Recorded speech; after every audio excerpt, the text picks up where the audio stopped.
July 6, 1957. A church garden in Liverpool. Two teenage boys meet for 90 seconds. If one of them walks away, the Beatles never exist. Rock and roll changes forever. Here's what really happened. This isn't about Beatlemania. This isn't about Abbey Road or Sergeant Pepper. This is about something more powerful. The moment when fate decided to put four specific people in the same place at the same time, and how that accident created the most influential band in human history. Because here's what nobody tells you. The Beatles weren't supposed to happen. John Lennon was supposed to be a nobody from a broken home. Paul McCartney was supposed to work in his father's cotton business. George Harrison was supposed to be an electrician. Ringo Starr was supposed to die from illness as a child. Every single member of the Beatles should have lived ordinary lives and disappeared into history. But instead, through a series of impossible coincidences, lucky breaks, and one fateful meeting on a summer afternoon, they changed music forever. This is the story of how the universe conspired to create the Beatles, and how they almost destroyed themselves trying to stay together. Buckle up, because what you're about to hear will make you believe in destiny. July 6, 1957. St. Peter's Church Garden Fete in Woolton, Liverpool. It's a small church festival with food stalls, games, and local bands performing. Nobody expects anything special. It's just another Saturday afternoon in working-class England. But on the makeshift stage, a teenage skiffle band is playing. They're called the Quarrymen, led by a 16-year-old rebel named John Lennon. John is wearing a checkered shirt, his hair slicked back like Elvis. He's playing guitar badly because John doesn't actually know how to tune a guitar properly. He's making up lyrics as he goes because he can't remember the real words to songs. But there's something magnetic about him. Confidence, charisma, danger.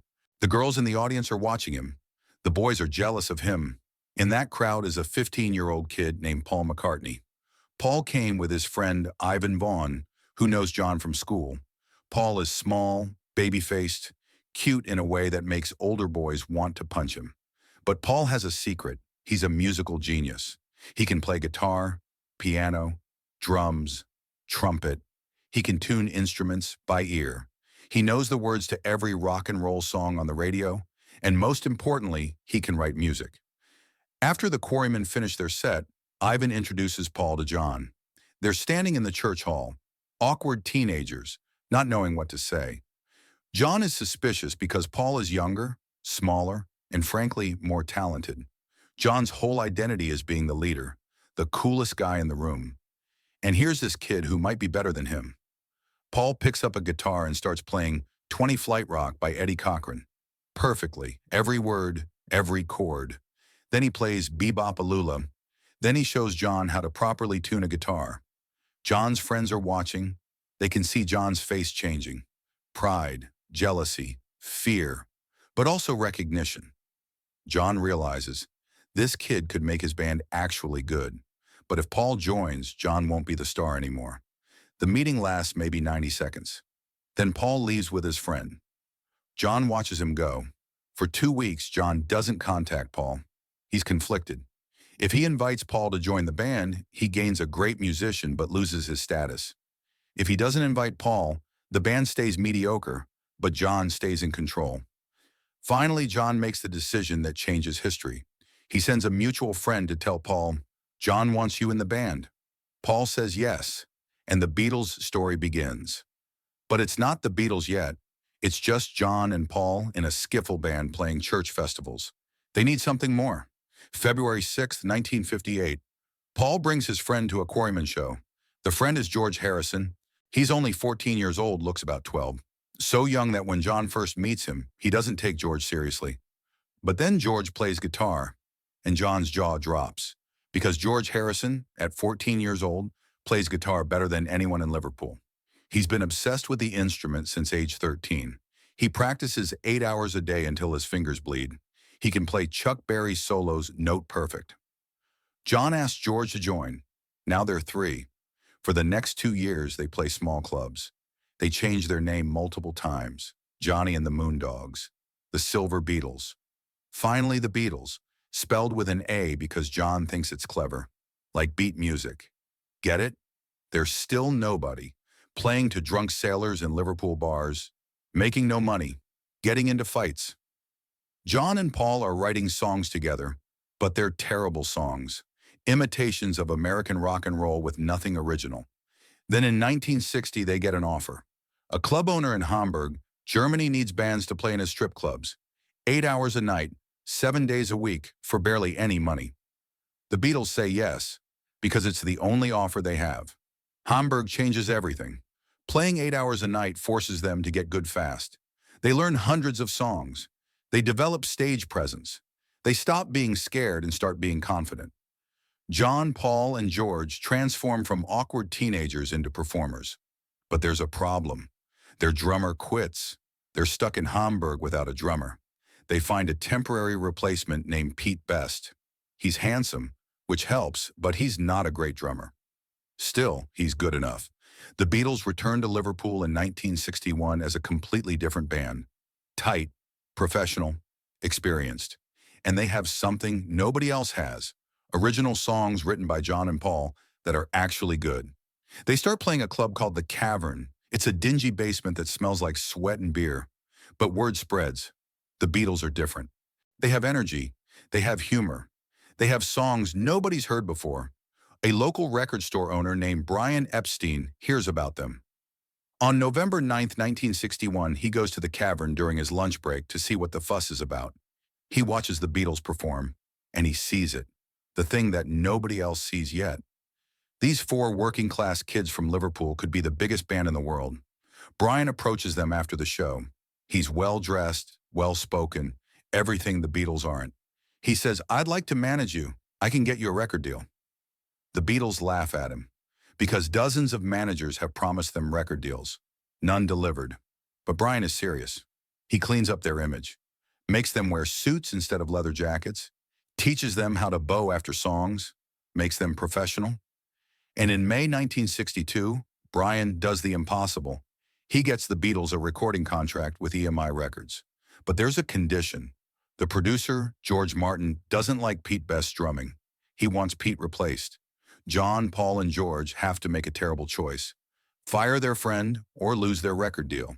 They fire Pete, and they replace him with a drummer from another Liverpool band, a guy with a big nose and sad eyes named Ringo Starr. Now finally, the Beatles are complete. October 5th, 1962. Love Me Do is released. It reaches number 17 on the UK charts. Not a massive hit, but promising. November 1962. Please Please Me is released. Number 1. Suddenly, the Beatles aren't just another band. They're everywhere. But nobody, not even Brian Epstein, not even George Martin, predicts what happens next. The Beatles release From Me to You.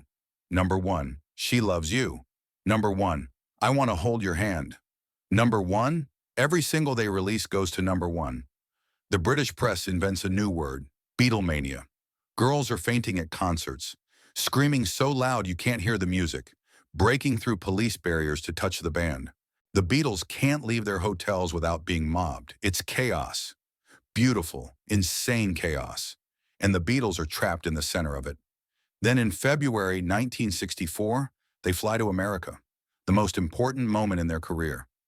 Because British bands don't succeed in America, ever. The American music industry is too powerful, too protective. No British act has ever topped the American charts. The Beatles land at JFK Airport. They expect maybe a few dozen fans. Instead, there are 3,000 screaming teenagers. American news crews. A media circus. 2 days later, they appear on The Ed Sullivan Show. 73 million Americans watch. That's 40% of the entire U.S. population, the largest TV audience in history at that time. And overnight, literally overnight, the Beatles become the biggest band on Earth. By April 1964, the Beatles hold the top 5 positions on the Billboard Hot 100 simultaneously, something that has never happened before or since. 5 songs, all in the top 5, all at the same time. They're on magazine covers, lunch boxes, dolls, wigs. The Beatles aren't just musicians anymore. They're a cultural phenomenon, a religion, a movement. John, Paul, George, and Ringo, 4 working-class kids from Liverpool who met by accident, are now the most famous people on the planet. But fame this massive comes with a price, and the Beatles are about to pay it. The Beatles can't go outside anymore. They live in hotels, surrounded by bodyguards, prisoners of their own success. Fans camp outside their homes, follow their families, steal their garbage looking for souvenirs. The concerts become torture because nobody can hear the music. The screaming drowns out everything. The Beatles are playing instruments and singing, but even they can't hear themselves. What's the point? John starts saying controversial things to journalists. In March 1966, he tells a reporter, "We're more popular than Jesus now." In England, people laugh. In America, religious groups explode with rage. They burn Beatles records. Radio stations ban their music. The Ku Klux Klan protests their concerts. The Beatles are terrified, especially when they tour the American South. John receives death threats. Someone throws a firecracker on stage during a concert, and for a split second, everyone thinks it's a gunshot. August 29, 1966, Candlestick Park, San Francisco. The Beatles play their final concert. They don't announce it. They don't tell anyone it's the end. But they all know. After the last song, they walk off stage and John says, "That's it. I'm not doing this anymore." They never perform live again. The touring is over. The screaming is over. The prison of Beatlemania is over. But now what? They're the Beatles, the biggest band in the world, and they've just quit the thing that made them famous. So they do something radical, they disappear into the recording studio, and they decide to make music that nobody expects, music that can't be performed live, music that's not about being famous, music that's about being artists. Abbey Road Studios. The Beatles have stopped trying to be a pop band. They're experimenting with tape loops, orchestras, sitars, backward recordings. Their producer George Martin thinks they've gone insane, but he trusts them. They release Revolver. Critics call it genius. Then Sgt. Pepper's Lonely Hearts Club Band, the most important album in rock history. It proves that rock and roll can be art, that albums can be coherent works, not just collections of singles. The Beatles are inventing modern music, but the pressure is destroying them. John is using LSD constantly. He's becoming unpredictable, angry, disconnected. Paul is trying to hold the band together by controlling everything, which makes John resent him. George is tired of being treated like a junior member when he's writing brilliant songs like Something and Here Comes the Sun. Ringo feels invisible. In 1968, they go to India to study meditation. It's supposed to bring them closer. Instead, it reveals how different they've become. John is with Yoko Ono now, his new girlfriend who follows him everywhere, even into the recording studio, which breaks every band rule. Paul is with Linda. George is disillusioned with John's ego. Ringo just wants everyone to get along. They record the White Album in 1968. It's brilliant but chaotic.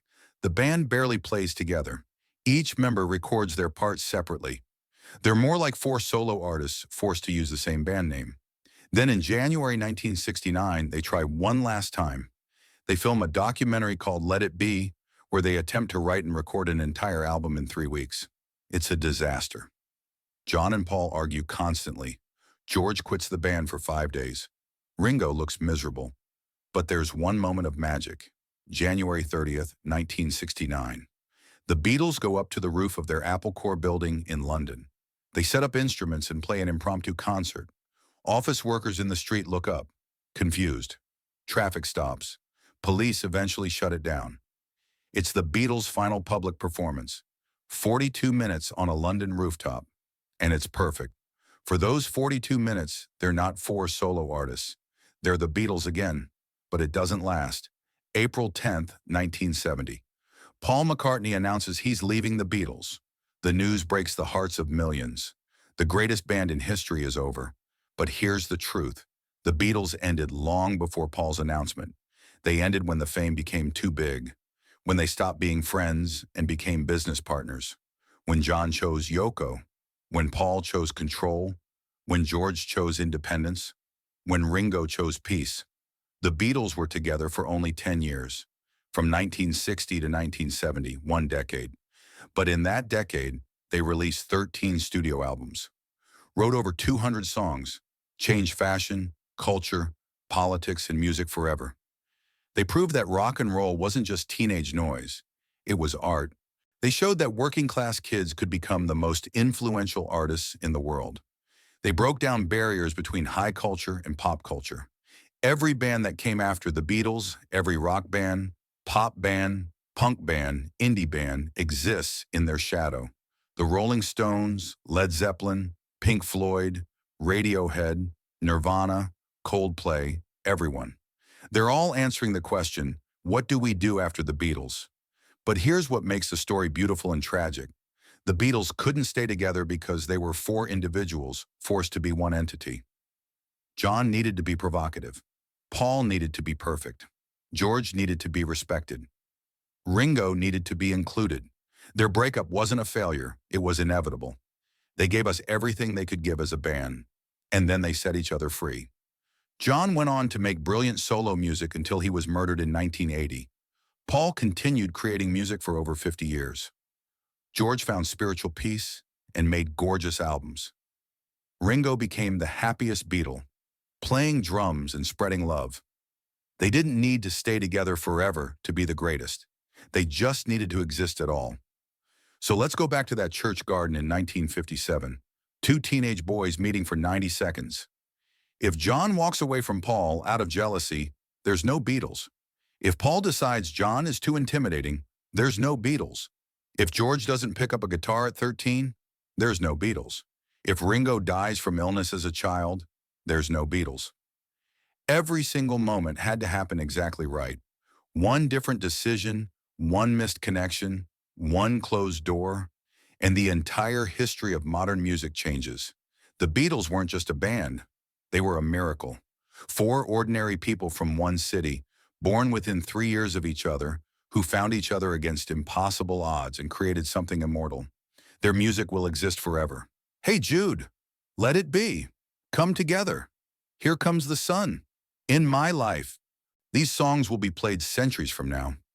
Because the Beatles didn't just make music. They captured what it means to be human.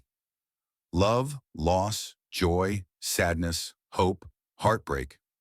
Everything we feel they put into songs. And it all started on a summer afternoon in a church garden when two boys decided to make music together. That's not just history, that's magic. If the Beatles' story inspired you, subscribe to discover more untold stories about legends who changed the world. Like if you believe the Beatles' music is eternal, comment below, what's your favorite Beatles song and why? Let's celebrate the greatest band that ever existed.